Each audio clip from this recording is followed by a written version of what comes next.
Try to follow one of the strangest family discussions I've ever heard. A caller named Mark is seeking advice from his atheist mentors on how to counter one of the strongest arguments that Christianity has ever raised. I was at a recent family gathering, and they were complaining about having to pay for school lunches for kids, even though they don't have any kids in school. And I said to them, well, feed the children. And I said, are you Christian?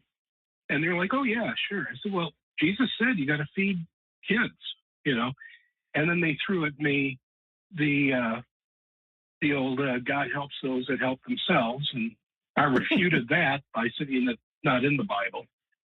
But then it's always like their last ditch effort on things when they say, you just have to have faith. You just have to believe.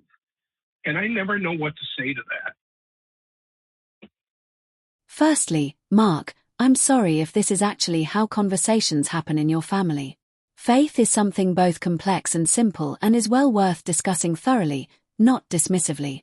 Faith is a relational term. Let's illustrate with a mental exercise. Imagine you are on a hike with some friends.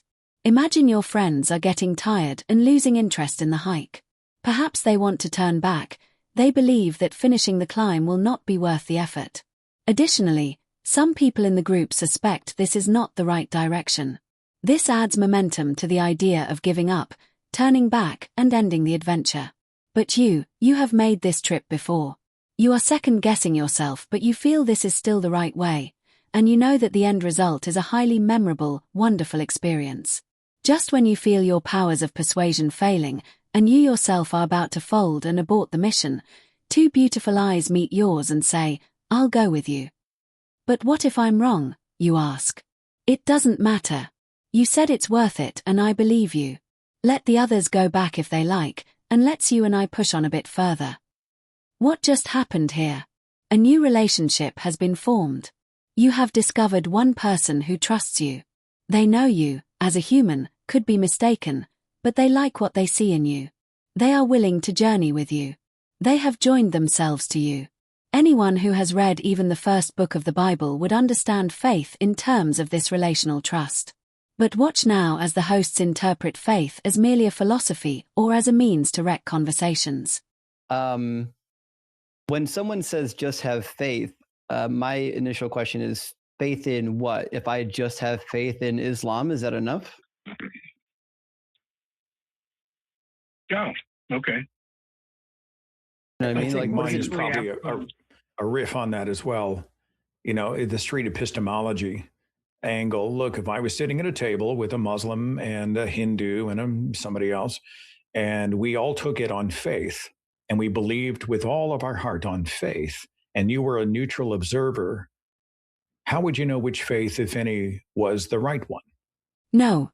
Faith is not an intellectual endeavor or fact-finding investigation.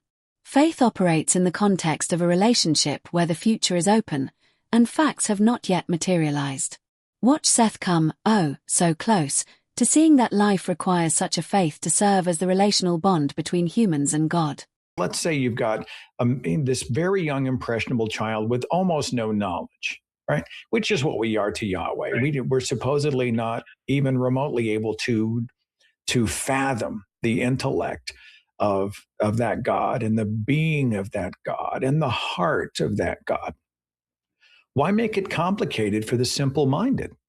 Why not sort of distill everything down in a way that is perfectly understandable, that would not just keep us safe, but allow us to maximize our short time on this planet? I couldn't have said it better myself. Listen to, read the words of God.